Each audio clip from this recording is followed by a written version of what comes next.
So I have a little workflow tip between Cavalry and After Effects.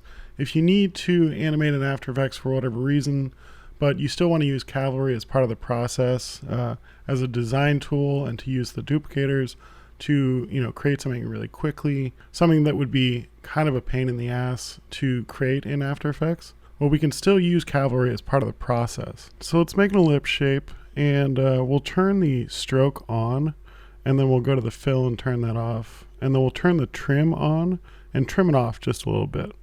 And then we're going to add a random behavior to the trim travel, and let's just duplicate this, and we'll change it from a grid to a point duplicator.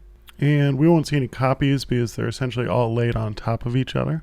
So to fix that, let's add a random behavior to the radius of the ellipse shape. And we'll open up this random and crank up the maximum. And then we'll turn up the copies in the duplicator. And then we'll open up our random behavior on the trim travel. And we'll change the maximum to 100. And that's essentially going to be the max amount of randomness we can add to this because it's going from 0% to 100%. So next, let's change the seed on this to shift the copies around. And then let's head back to the random radius and just turn up the minimum so we can give the middle a little breathing room. And then we'll add one more random behavior to the trim end and turn that up maybe to 100. And then we'll change the seed and maybe even bring this back down a little bit. We just want to make sure that each one of these lines has a little bit of variation. And then let's head back to the random radius once again and just scale up the maximum a little bit more.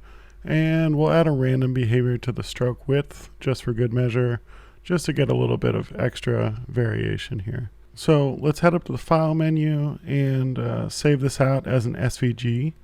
And then, we'll save it and we can open this up in Illustrator. And then let's select everything in Illustrator.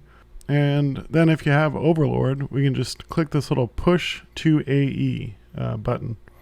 And this will send everything to After Effects one layer at a time. And there we go. We've gone from Cavalry to After Effects. And then if we use some third-party tools here, we can quickly add some animation. So Trim Pack will add trim paths to different shape layers. So it'll add all these keyframes, and maybe let's just extend the duration between the two keyframes. And then we'll select all our layers, and we'll use a third-party tool called Rift, which is going to add some randomness to the starting point of all these. And then we'll use another third-party tool, Flow, to quickly add some interesting interpolation to all of these layers at once. And there we go. So we have a workflow between Cavalry and After Effects. It's worth noting that you don't need any of these third-party tools. You can send this from Cavalry to Illustrator and just save the Illustrator file and bring that into After Effects. And then you can, obviously manually add trim paths or whatever you need to do to all of these. But hopefully this gives you just kind of an idea for how you can use the design tools of Cavalry and the speed that it provides. And, if you still need to animate in After Effects, you still can. So thanks for watching, and have a good one.